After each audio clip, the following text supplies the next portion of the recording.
Salut, nous c'est Antoine et Tiffany. Nous sommes les Green Pilgrims et nous adorons voyager. En 2023, nous avons décidé de changer notre mode de voyage. Nous avons acheté un Land Rover Defender de 98. Nous l'avons appelé Marguerite. Nous avons passé plusieurs mois à la bricoler pour qu'elle devienne notre maison sur roue. C'est à son bord que nous allons explorer l'Amérique du Sud. Abonne-toi pour suivre nos aventures.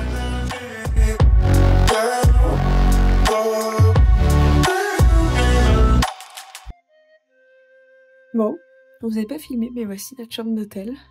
Donc on avait un lit double et un autre lit simple. Dans l'hôtel, il y a pratiquement personne. Les chambres sont vides. Je crois que sur notre étage, il y a juste une autre chambre d'occupée. Là, il est 4 heures passées, 4h15, 4h30. On est levé. De toute façon, on n'a pas bien dormi. C'est un rideau tout fin. Donc du coup, on voyait comme en plein jour. Et il n'a pas fait vraiment nuit, il y a des lampes, des lampadaires dans toute la rue. Mais aujourd'hui c'est le grand jour, on monte au Machu Picchu. Donc on s'est donné rendez-vous avec Salut c'est nous 4 en bas à 5 heures dans la rue. Pour commencer du coup, alors il faut qu'on redescende jusque là où on est arrivé hier. Et après qu'on prenne les 1700 marches qui nous permettent d'arriver au Machu Picchu. Donc on a nos places pour 7 heures du matin. Mais voilà, on a essayé de prévoir un petit peu plus large. Donc voilà, on s'est dit peut-être une demi-heure pour rejoindre les escaliers et après 1h30 de monte d'escalier. Allez, on vous emmène avec nous. Allez, c'est parti. Il fait encore nuit, je pensais qu'il ferait un peu plus jour. Et voilà, on s'enfonce en direction du Machu Picchu. Là, il faut qu'on redescende toute la ville. Donc après, on prenne les 1716 marches, il nous a dit. Il y en a 16 qui se sont rajoutés pendant la nuit, apparemment on n'avait pas les mêmes.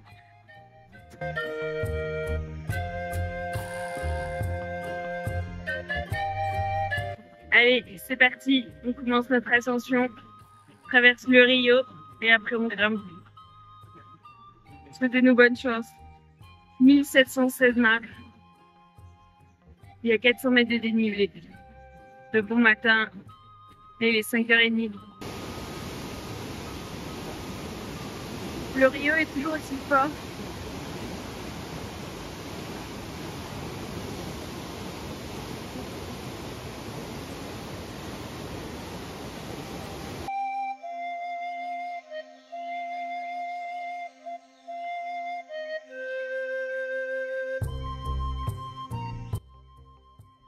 Bon, ça y est, on a passé la 1000e marche, c'est ça?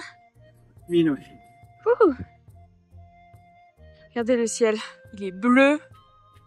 On était tout à l'heure tout en bas sur la petite route qu'on voit là-bas, vers la bâche et vers l'eau. Mon Dieu, il est 6h20. Il nous reste plus que 716 marches.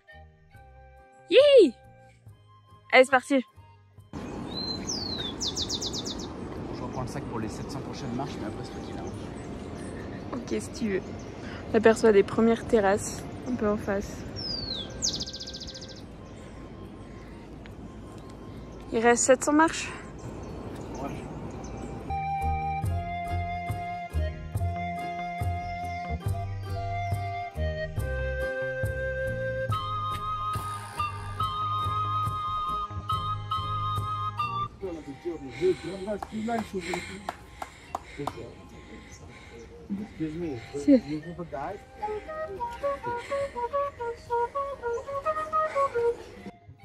Ça y est, on arrive en haut.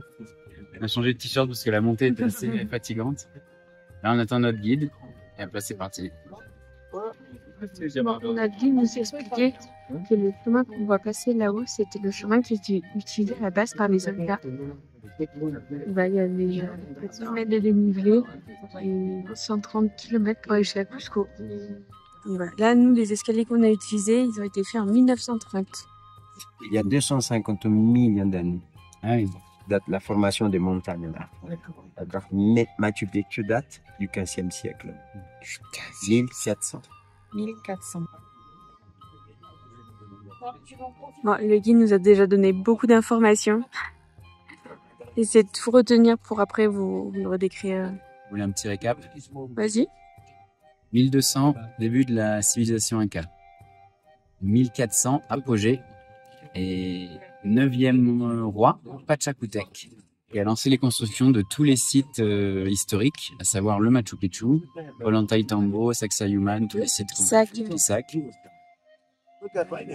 Ils ont mis 1 siècle à construire le Machu Picchu, il est toujours pas fini. Il y a la carrière qui est sur place, qui prenait les roches directement sur place pour construire. Et ils avaient découvert un métal, alors j'ai pas retenu le nom.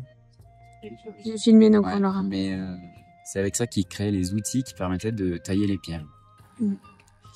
Pour nous, les Incas, avant de construire les maisons, ils ont dû construire des terrasses de consolidation.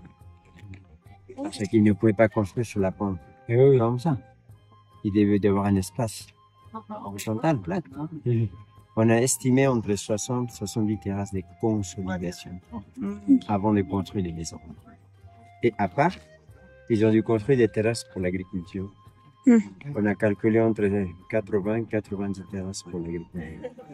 C'est les mêmes, c'est la même façon de construire consolidation et terrasse, non? Consolidation, la montagne comme ça, le mur comme ça, ils ont tout mélangé et bien tassé. Pour l'agriculture, c'est exactement pareil. La montagne comme ça, le mur comme ça, mais il y a 3 couches dedans. Il y a du gravier, il y a du sable, il y a de la terre organique, la terre plus.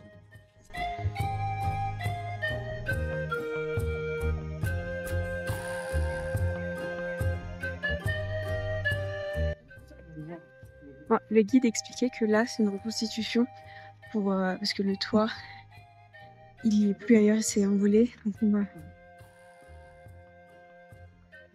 des petites pierres pour attacher le toit pour pas qu'il s'envole quand il y a beaucoup de vent. Il explique aussi que chaque enfant qui naît reçoit une parcelle de terrain. La moitié va pour l'État, la production, et l'autre pour la personne. Ça y est, après plus de 11 mois de voyage, après tant de routes, de paysages et de rencontres, nous y sommes. Le Machu Picchu, ce lieu mythique qu'on attendait depuis le début du voyage. Cette étape qui, pour beaucoup, symbolise à elle seule le rêve d'un voyage. Autour de nous, les montagnes veillent, immobiles depuis des siècles. La brume glisse lentement sur les ruines, comme pour préserver encore un peu le mystère du lieu. Le Machu Picchu semble flotter entre ciel et terre, suspendu dans le temps. Il y a quelque chose que l'on ne peut pas vraiment expliquer, une énergie qui apaise, qui élève, qui fait oublier le reste. On se sent tout petit, mais incroyablement chanceux d'être là. On comprend pourquoi tant de voyageurs rêvent de venir jusqu'ici. Le guide nous expliquait, là-haut du coup, face à nous, c'est Huayna Picchu.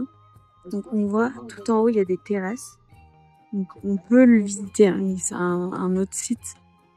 Il sait que là-haut, il y avait une petite maison de sécurité. De là-haut aussi, et derrière nous aussi. Et dès qu'ils devaient dire si quelqu'un arrivait, ils avaient des disques. Ça faisait de la lumière dans le ciel, ou sinon ils avaient des cornes qu'ils utilisaient. C'est incroyable. Là, on est sur le chemin de l'époque. Et du coup, il était pavé à peu près à de moitié jusqu'à Cusco.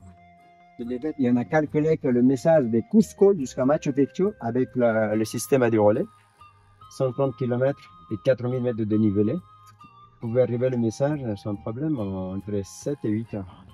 Wow. C'est incroyable. C'est rapide, hein? C'est incroyable. Même s'il était capturé par les ennemis, s'il était torturé, il ne pouvait pas décoder le message. Ah oui, oui. Parce que lui, il ne savait pas décoder, il n'avait pas le choix. Là, c'est la première terrasse de culture. De la patate, de la citrouille, du potiron, du fruit de la passion, de l'avocat, la courge, la tomate, la fraise, la patate douce et du pollen de la fête de coca. Donc là, on voit des escaliers sur le côté. Antoine a posé la question, comment c'est possible que ce soit aussi haut, que ce soit un escalier, et il nous expliquait que c'était plutôt pour poser quelque chose et quelqu'un d'en haut venait les récupérer. Ça paraît plus logique. Les Eurovies, les marins, ils ont développé le système de morse, le feu de morse. Comme les petits, une voyante, une raille. Aujourd'hui, nous avons la bête et les Incas. Apparemment, ils avaient. Kipu.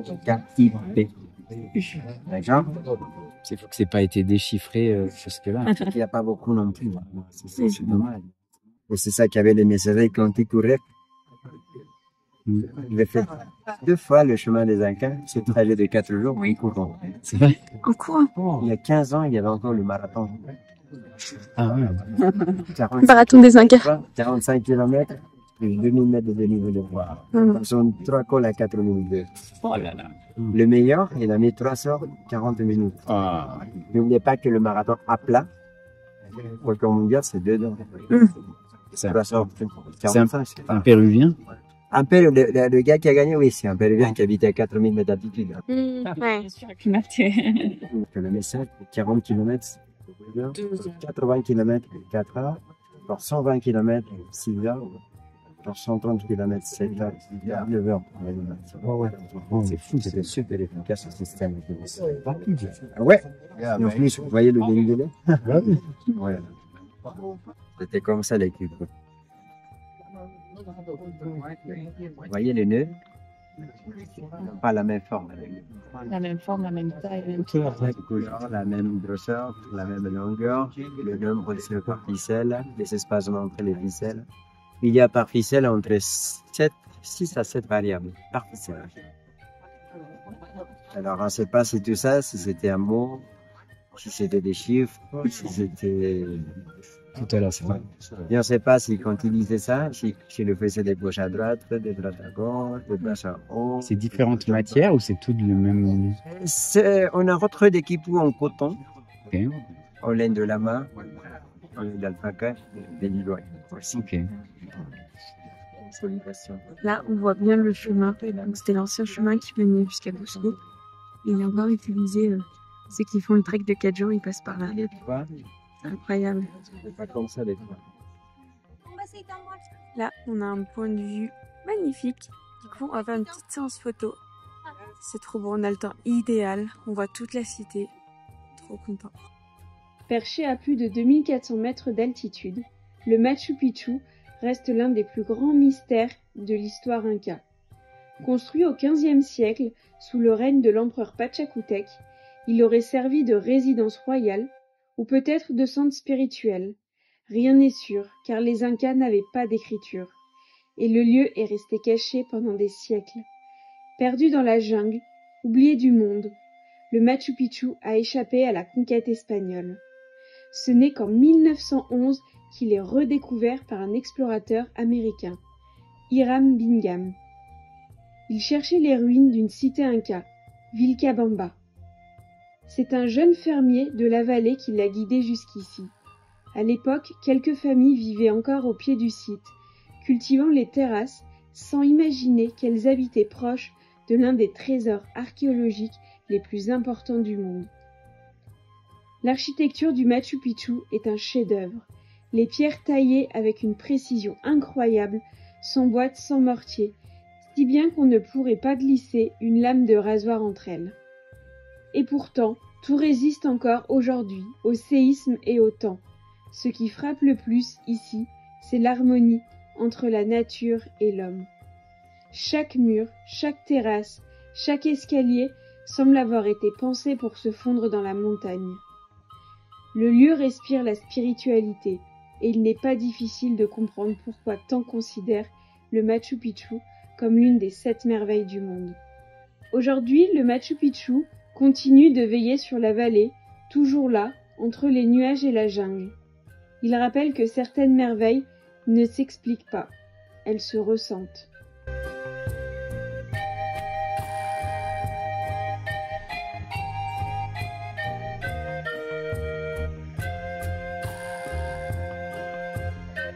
La faille à la pierre, il prenait les outils, les burins en hématite, il taillait des petits trucs sur la faille, et là, après, il mettait du bois sec.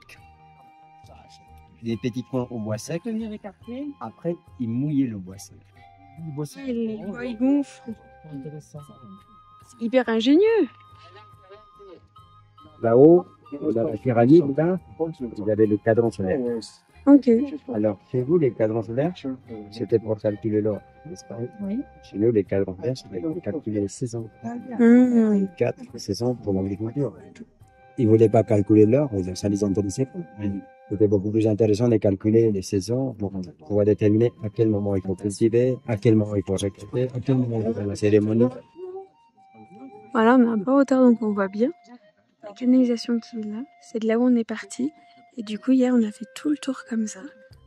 On est passé du coup derrière celle-ci et on est arrivé après par l'autre côté. On a fait tout le tour du Machu Picchu, mais par en bas. Le budget pour l'entretien de Machu Picchu chaque année, c'est entre 3 et 4 millions de dollars américains. Et le ticket, ça rapporte combien?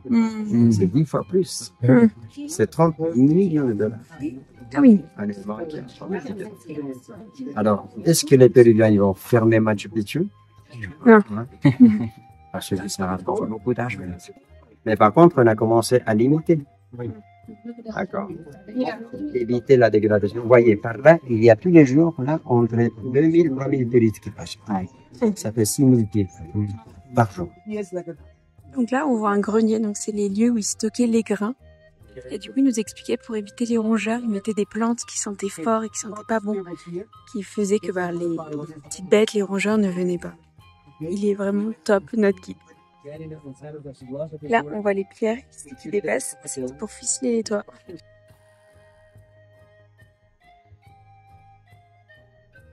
Donc les pierres comme ça vraiment pour les cêtres religieux. Mais là, ils n'ont jamais eu le temps de le finir. C'est resté comme ça. Là, on va aller visiter la carrière, là où il y avait toutes les pierres pour les constructions. C'était tout comme ça au début en fait. Quand ils ont découvert le site, c'était que des pierres comme ça, dues à un effondrement. Ils ont tout stabilisé. Et là, on voit les escaliers qui commencent à sculpter.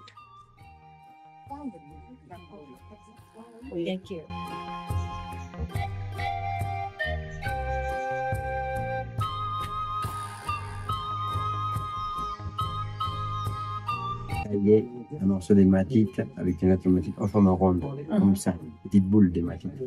Et tout autour de la boule, un petit canal. Et là, il a accroché une corde. Il veut les mettre accrochés à la main. Oui, pour chasser. Non. Pour tuer. Quand il y avait des guerres. Quand il y avait des batailles, à part d'avoir des flèches, des lances, ils avaient des castels. Le castel. Alors, quand il y avait des guerres directes, là, je suis allé craindre des ennemis. Avant les batailles, c'était ouais. Donc là, le guide lui explique qu'ils ont construit le mur au-dessus sur la pierre et en dessous, ils l'ont consolidé. Ils l'ont laissé tel quel, la grosse pierre, ils ont fait un peu autour. Et là, on va vers le temple du soleil. On voit là ce qui dépasse, c'était pour accrocher les toits pour pas qu'ils s'envolent.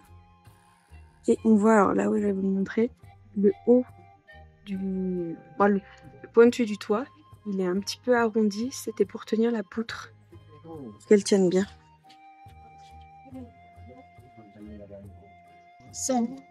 On voit le temple du soleil avec la fenêtre qui donne sur le solstice. Après, à droite, on voit des petites niches, n'est-ce pas? Oui. Encore à droite, on voit un petit peu la deuxième fenêtre. Oui. Elle est alignée avec le solstice d'été. Alors, c'est pas uniquement pour faire les sacrifices, la cérémonie là-bas. C'est un endroit pour faire l'astronomie aussi. Et l'astronomie, c'est en relation à l'agriculture. Ah oui. D'accord. Et dans les petites niches, là-bas, il y avait sûrement des petites statuettes en argent et en or pour la décoration du temple du soleil. On va trouver aussi dans les maisons des niches, comme là-bas. Ça, c'était les placages. Les Incas, ils décoraient pas les maisons, calculaient entre 27 à 30 terrasses d'agriculture.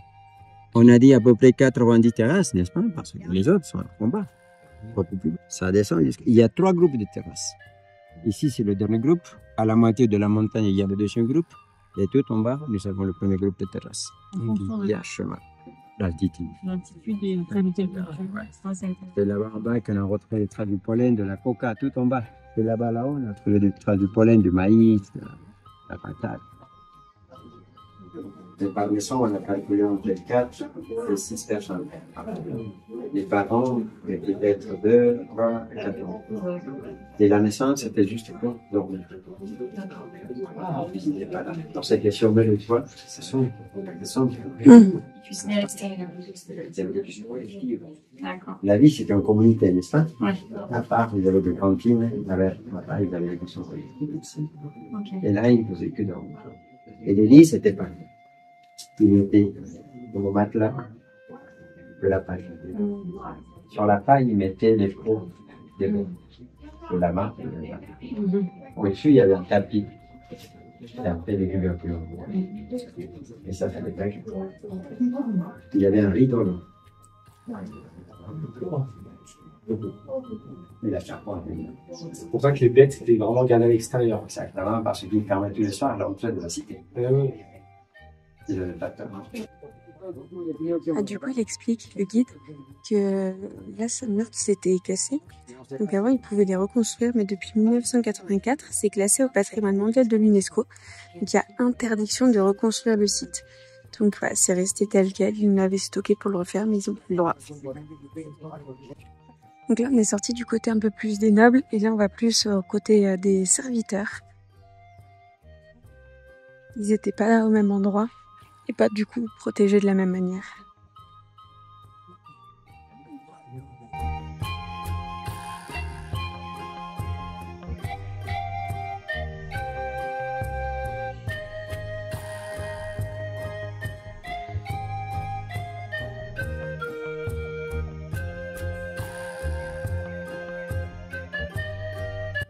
C'est la plante que les Incas voulaient cultiver partout parce qu'ils voulaient mastiquer la feuille. Pourquoi? Et pourquoi? Quel est l'intérêt de mastiquer la feuille? Fatigue, la faim. C'est les globules rouges, non, pour l'altitude? Non, pas pour l'altitude, parce que les Incas, ils vivaient en altitude. Ah oui. C'est sacré, non? C'est la plante des dieux. Parce qu'il y a beaucoup du magnésium. Ok. Et le magnésium, c'est du potassium, calcium, vitamine A et vitamine D. Riche. C'est très bon la coca en état naturel. C'est pour ça qu'à la campagne en Bolivie, on ne sait pas si vous êtes passé là-bas. On va pris, D'accord. Et c'est la même plante aussi pour la cocaïne. Et la cocaïne, c'est la transformation. Il y a eu un petit écartement. Et après, les racines. Ah, elle rentre dedans. Mais c'est intéressant de la voir là, parce que, avancez s'il vous plaît, et voyez là-bas, entre les deux toits à l'intérieur. C'est pas toi, hein? Ah oui. Là, il nous explique que les pierres, elles sont découpées en 3D, taillées en 3D. Celle-ci, qui a une forme de L, on va aller la voir de l'autre côté. Et elle aura pas la même forme. Donc là, le guide, il nous explique que là, la pierre, elle est creusée. Ici, elle est arrondie, donc ça prenait le toit.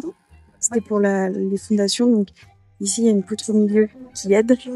Ici, ils avaient préparé aussi. Donc on voit là le trou.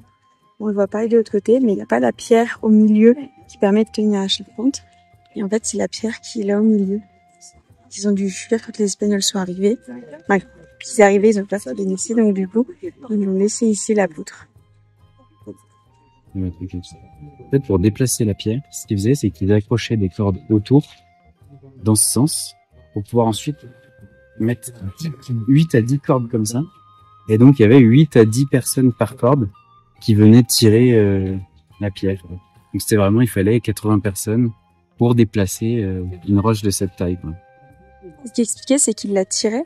Après, il devait la mettre là-bas. Il faisait le trou, il la positionnait et il l'a sculptée pour qu'elle prenne à peu près la même taille que ça, que celle qui est ici. Du coup, on a posé la question de pourquoi il le faisait pas, il la taillait pas avant, mais en fait, vu qu'il faisait pas de plan, qu'il y avait rien, du coup, il préférait la positionner, qu'elle soit bien mise, bien correctement, et après la sculpter. Ouais, c'est assez incroyable comme lieu. Donc là, on voit que les roches, elles sont pas toutes au même niveau. En fait, il explique qu'il est positionné et après, il finissait par les tailler. Donc là, c'est pour ça qu'il reste un petit peu de pierre. On avait vu ça à Sacsayhuman, en fait. On se demandait pourquoi certaines avaient des bosses. Du coup, c'est ce qu'il n'est pas fini.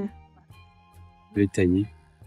Après, on a appris aussi que les pierres qui étaient hyper bien positionnées, c'était pour des sites religieux. Soit c'est pour la très haute noblesse, soit pour les sites religieux. Bon. Sinon, il y avait moins de construction. Ils s'embêtaient un peu moins, parce que ça devait être galère à construire. Parce que tout est taillé à la main avec des petits outils. Parce que c'était avec d'autres pierres. Donc, ouais, non. Là, c'est la place centrale. C'est là où la population elle faisait la fête. Je vous explique là où est dessous. Consolidation, ouais. Une pierre. Elle était à la verticale. Le roi d'Espagne qui est passé ici et qui s'est posé avec un hélicoptère. En fait, ça fait tomber la pierre. C'est les années 70. Donc, ils l'ont retrouvé, cette pierre, il y a pas longtemps, regardons les photos du premier Américain qui est venu là en 1911. Ils l'ont retrouvée là il y a 1 an. Donc là, pour le moment, elle est protégée. Ils étudient les photos pour voir, pour la remettre debout, si elle était bien comme ça. Donc là, c'est pas une modification, ils remettent le site d'origine, donc l'UNESCO valide, ils peuvent le faire. Mais c'est quand même fou que il y a pas si longtemps que ça, c'est un roi d'Espagne qui a abîmé un peu le site, quoi. Ici, là, c'était une crue entre 2 montagnes.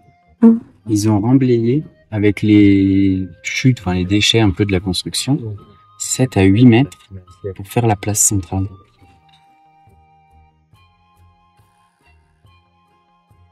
La pierre, comme la montagne, la même forme que les montagnes là-bas. Ouais. Alors pourquoi ils ont fait ça, les Incas, ils voulaient grimper là-bas aussi, pour faire la cérémonie pour la montagne. On a parlé de l'histoire des éruptions. Ils avaient peur des éruptions. Ils savaient pas que c'était un phénomène naturel, ils pensaient que c'était la colère de la montagne. Alors, comme ils voulaient faire la cérémonie là-bas, mais comme ils ne pouvaient pas arriver là-bas, ils ont décidé de ramener la montagne. C'est une reproduction de la montagne et faire la cérémonie directement. Là. Là, contre-jour, on voit pas. Mais tout en haut là-haut, il y a le toit d'une maison, c'était le poste de garde. Tout en haut du Huayna Picchu. Mais 1300 marches de plus, alors... Donc là, le guide nous explique que les terrasses qui sont en bas, vous prenez les escaliers qui sont là, qui sont hyper abrupts pour descendre et faire du coup l'agriculture. Il fallait quand même remonter les produits après qui étaient préparés. Et c'était les gens qui vivaient ici, donc c'était la classe populaire, c'était pas les nobles qui descendaient. C'est ultra intéressant. Bon, on a vu plus haut la maison d'un noble, et là, on voit du coup celle de la classe populaire. L'espace aussi, il est beaucoup plus petit, mais il y avait 2 étages. Ah. Là-bas, le bord, là-bas, il y avait Les nobles, un seul. les nobles couchés. Ici, Oui, un seul. en haut, c'était le grenier. Pour la classe populaire, pour les serviteurs. On avait le grenier pour la noblesse. Hein. C'est un autre bâtiment. Oui, c'était à côté.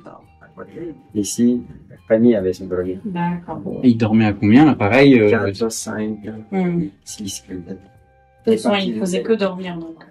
Mais c'est grand, en Ici, fait, ils pour travaillaient, des... ils finissaient de travailler vers 17h. 17h30, tout le monde était là, à la cantine, là. Et à 18h, tout le monde est rentré, 19h, tout le monde est Vers le soleil. Voilà. Bon, chez vous, à la campagne, avant d'avoir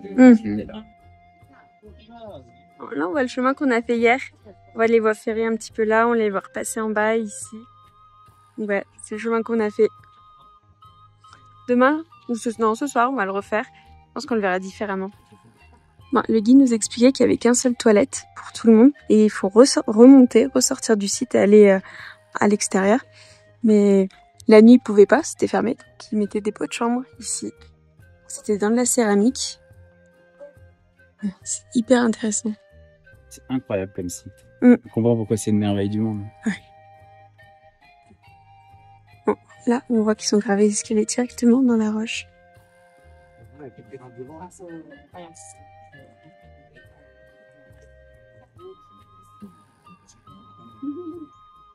Bon, on arrive là sur les terrasses agricoles qui sont face aux montagnes. Là, il est bientôt 11h, ça va faire 4 heures qu'on visite le site avec le guide. Je pense qu'on a eu le meilleur guide. On a appris tellement d'informations. C'est vrai de tout vous retranscrire, mais c'est pas toujours évident. Regardez comme le beau temps qu'on a, un ciel bleu avec l'herbe bien verte. Ça fait des beaux contrastes. C'est incroyable.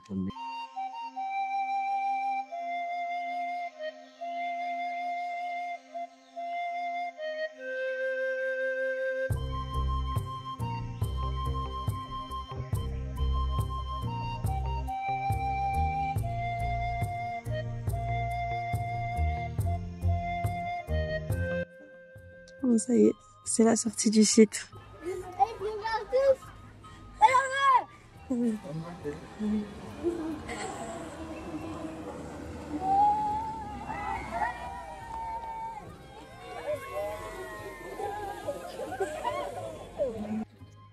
Bon, ça y est, on a quitté le Machu Picchu et là on est sur la redescente. Trop motivé, on n'a pas tout filmé, mais ça y est, on a redescendu toutes nos marches.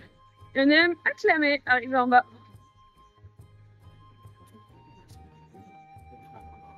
Trop cool. Ça y est, on est redescendu. On était tout là-haut. On est redescendu avant la pluie parce que là, on a entendu tonner, c'est assez foncé. Des gros nuages gris.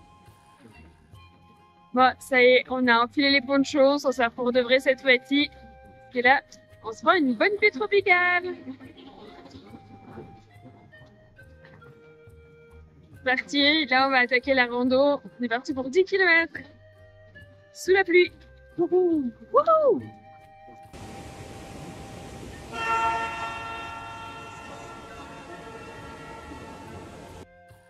Si la vidéo t'a plu, mets un pouce, abonne-toi si ce n'est pas déjà fait. Si tu as des questions, n'hésite pas à les poser en commentaire. À bientôt pour de nouvelles aventures sur les routes.